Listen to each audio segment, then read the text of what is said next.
Le damos la bienvenida a la observadora Lucía Garibaldi, directora de Un futuro brillante, película que se estrenó aquí en Uruguay en el Festival de Cine Internacional de José Ignacio y que va a estar conversando con nosotros ahora para El Observador sobre este proyecto. Lucía, muchas gracias por este tiempo, por esta charla. Muchas gracias, Un placer. Nicolás. Quiero ir al origen de esta película de Un futuro brillante, que era La última reina, si no me equivoco, era como su primer nombre, y que por lo que has contado empezó contigo caminando por la calle, digamos, ahí viene la primera idea. Contame un poco de ese proceso, cómo fue. Empezó conmigo caminando por la calle con miedo de noche, por un barrio que me gusta, pero por el cual no puedo caminar de noche, que hoy en día nadie puede caminar mucho por el reducto, el Palacio de la Luz de noche, ¿no? Pero bueno, yo sentía era como la mujer joven caminando por ahí como una especie de imán de miradas y de blanco fácil para muchas cosas.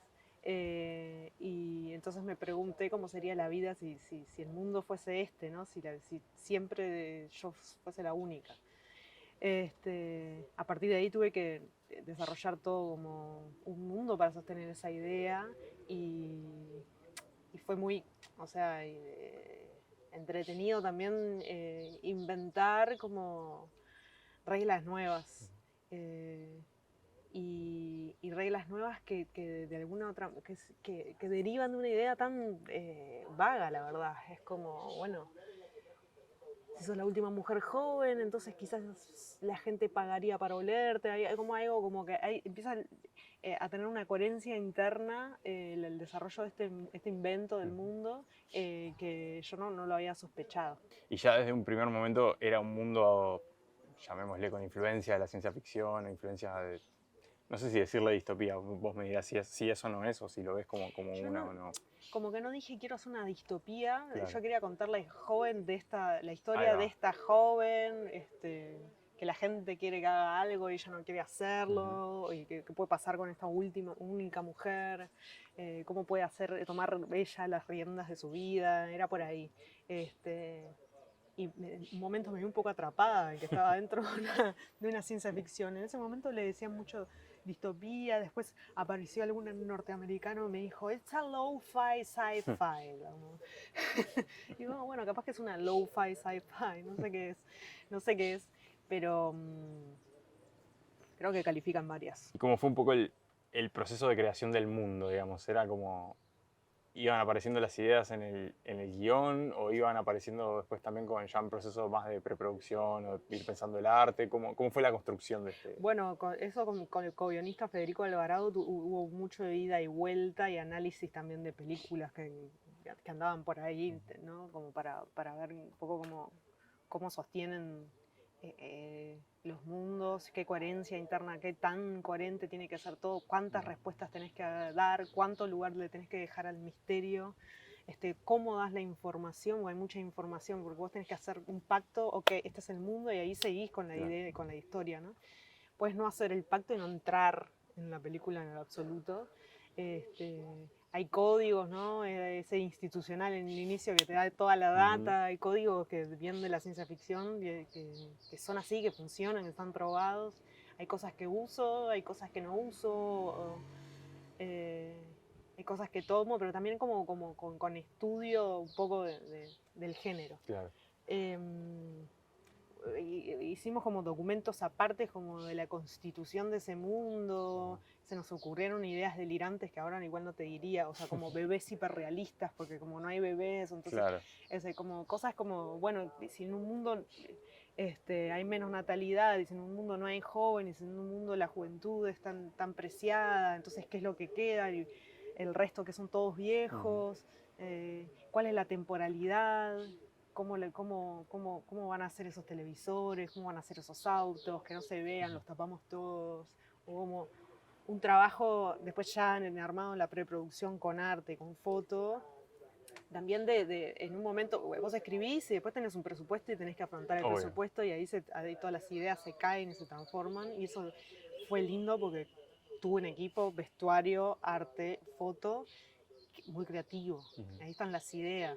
O Claro. sea, bueno, no tenemos plata para mueblar este lugar, que se sienten en el piso, ponemos una alfombra. Me imagino que hay una decisión de, bueno, esto lo cuento en el guión, esto lo cuento con Con la decoración del imágenes. set, esto Sí. lo cuento con vestuario, ¿no? Sí, sí. Hago un afiche, te cuento de esto lo cuento en el guión, esto lo paso por la tele, esto es en sonido, un parlante que pase, que no sé qué.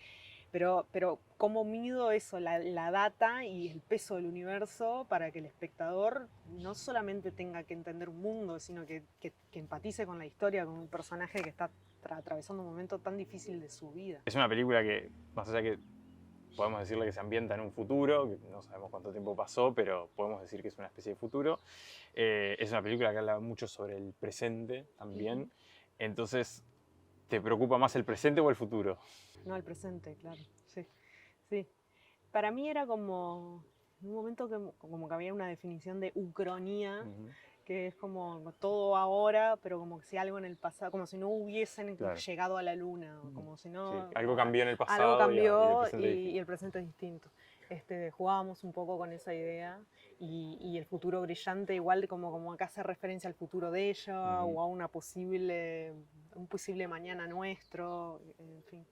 Pero creo que habla del presente y del mundo, este mundo loco. Un poco en este proceso de estos años donde vos estás trabajando en esta peli, ¿qué eventos personales y globales, digámosle, influyeron también un poco en las ideas que aparecen acá en un futuro brillante?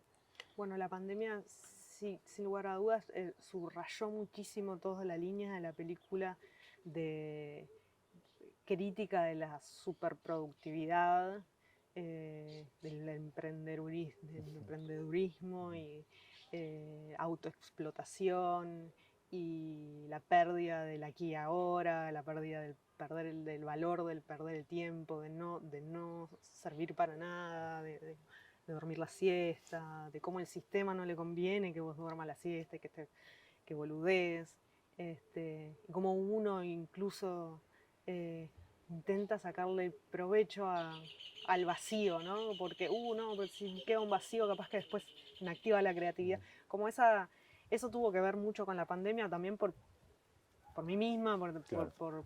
porque uno cuando la muerte está en la esquina, conecta con la existencia. Entonces, eso lo subrayó mucho, pero las fumigaciones y todo eso ya estaban desde antes. Como que empezamos desde antes, ahí empezaron a salir un montón de distopías que a mí me parecía igual maravilloso, me divierten mucho. Es muy, muy lúdico, es como muy de cuando éramos chicos. Y después también yo fui mamá, entonces hay el tema de la maternidad en la película, ¿no? Como el paso también el paso cuando sos joven, de que sos hijo de tus padres, y también cuando empezás a ser padre de tus padres, eso también está ahí. Muchas cosas pasaron porque fueron muchos años y eso es lo que toma también hacer películas en Uruguay, ¿no? Es como difícil mantener la idea del principio. Claro. Sí, porque uno cambia todo, digamos. Claro, uno cambia y tenés que mantener el amor y la conexión con tu historia, entonces la vas cambiando. Está la cuestión también de la juventud, ¿no? Como literalmente este divino tesoro, digamos, que en este mundo es muy, muy apreciado. ¿Te pusiste a pensar también como en tu propia juventud o en la juventud de ahora también? ¿Lo empezaste a mirar con otros ojos? Empecé a acercarme a la adultez y a notarme las canas y eso, y empecé a reírme mucho de la lucha ridícula que tenemos contra el tiempo. También analizando películas de Terry Gilliam, Brasil, y viendo cómo les estiraban las caras a la mujer, cómo le estiran la cara, después ver en TikTok que lo están haciendo realmente. Y el otro día no lo vi en TikTok, lo vi en una maquilladora que veo que es muy buena, que me di cuenta de que en realidad ella también se pone los pegotines y se estira toda la cara para atrás, que para mí era una imagen icónica de Brasil. Fantasía, claro. Sí, quería ese tema el tema de la búsqueda de la juventud, de la envidia de la juventud.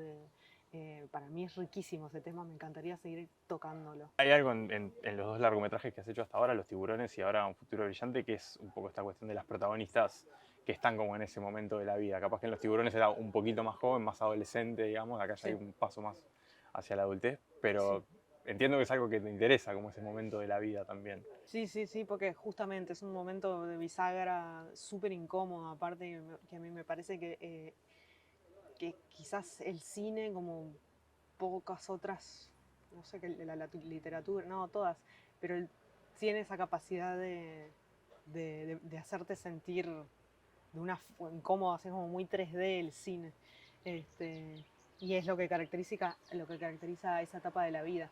Y algo que pasa también que de alguna forma conecta el proceso de las dos películas es tener dos protagonistas que no tenían experiencia como actrices. ¿Eso fue también más coincidencia que buscado o fue más buscado que coincidencia? Creo que fue más buscado que coincidencia, sí.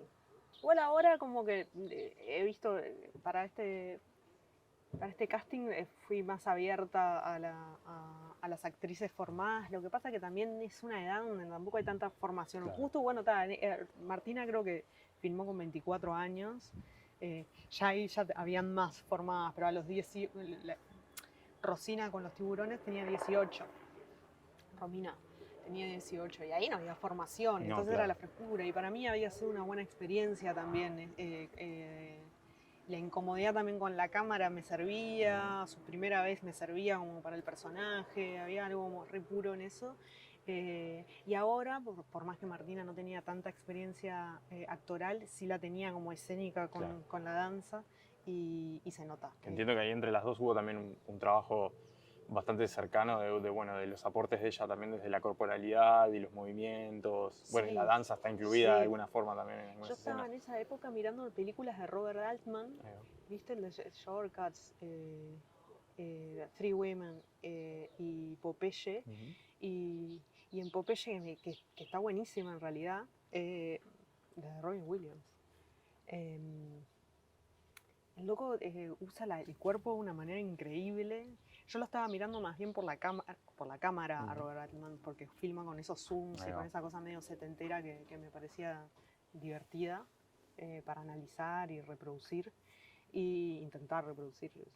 Y me encontré como con ese Popeye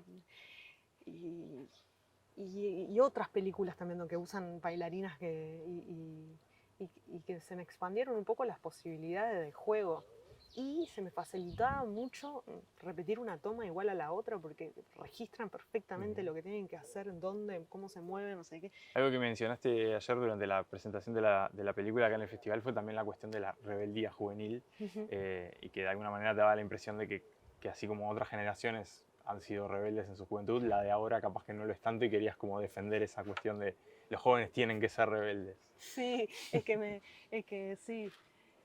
Claro, que nosotros éramos, nosotros cuando éramos jóvenes, los que estamos ahora medio, somos los que nacimos en los 80s, éramos jóvenes, nos sentíamos rebeldes, pero hablábamos con nuestros padres, ellos nos mirarían, pero ustedes qué saben de rebeldía, ellos cambiaron el mundo, ellos estaban peleando de verdad.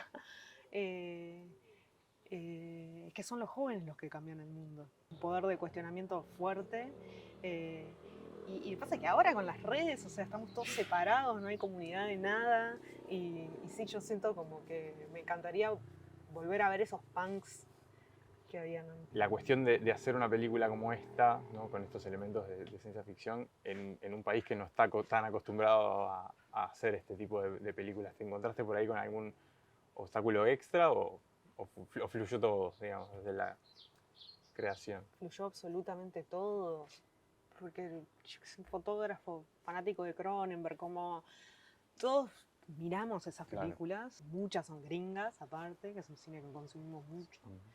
Pero no sé, Alphaville, de Godard, de todos lados, o sea, la verdad es que El hombre mirando al sudeste, para nombrar al argentino.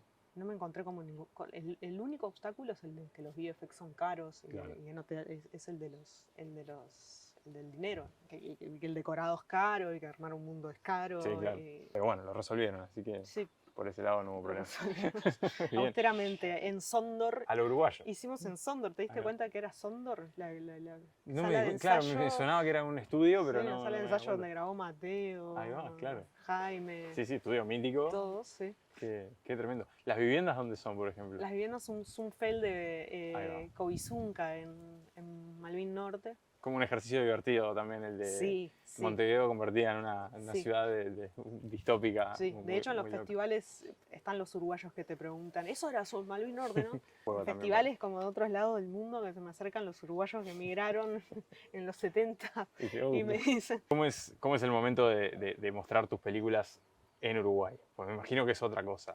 es otra cosa porque son otras temáticas también las que afloran, vos lo habrás visto hoy, pero me pasó que se habló mucho de la migración, ¿no? Del que migra, cuando la mostraba en otros lados, la película toca ese tema, pero wow, eso fue como muy monotemático, muy subrayado, y es a los corazones que llegaba la película, Claro. mientras recorrimos, claro, en Nueva York, gente diciéndome, ay, yo me quiero volver a Uruguay, Argentina, ¿qué estoy haciendo acá en el norte, trabajando todo el tiempo? Y bueno, cuando nadie es profeta en su tierra, llega el momento de estrenar en Uruguay y es, por un lado, lo más esperado, porque cuando lo estás escribiendo estás pensando en qué van a pensar los uruguayos, porque estás hablando, es el idioma, es el sentido del humor. Los argentinos que la ven dicen, qué uruguaya que es, y los uruguayos dicen, qué poco uruguaya Claro, que es. no parece Uruguay. No parece Uruguay. Algunos contentos porque dicen, no parece una película uruguaya. Claro. A mí me encantan las películas uruguayas. ¿Por qué están contentos porque no parezca? Yo quiero que parezca, ¿no? ¿Cómo te llevas ahora con la productividad? Sigue siendo un conflicto ese. Sí. Sí. Cambió todo porque soy madre, entonces no tengo tiempo, el poco que tengo. Como hay algo que me obliga a conectar con la existencia. Y eso se agradece. Bueno, y te quiero preguntar por los futuros que has visto a lo largo de tu vida, sobre todo pensando en películas, pero que tenés como en tu lista de favoritos. Me mencionaste Brasil, por ejemplo, pero ¿Películas favoritas? así como en este plan, digamos, o bueno, que aparecieron durante el proceso, capaz que las tenían como, no sé, como En el proceso referencia, apareció Border, Ahí va. que me encantó, que tiene como muy el camino del héroe, que es como la estructura como que la analizamos mucho para esto, nos convenía bastante. En el proceso apareció Alphaville, apareció Brasil, Blade Runner.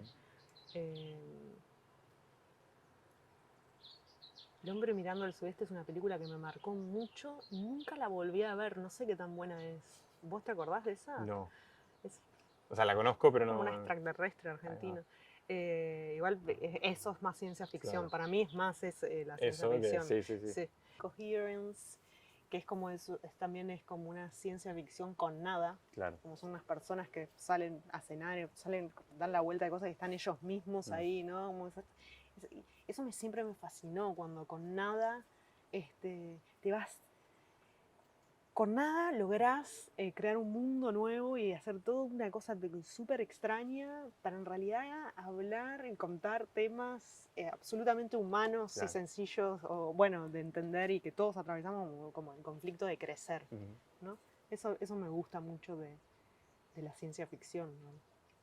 Bueno, con eso terminamos. Muchas gracias. Bueno, muchas gracias, José.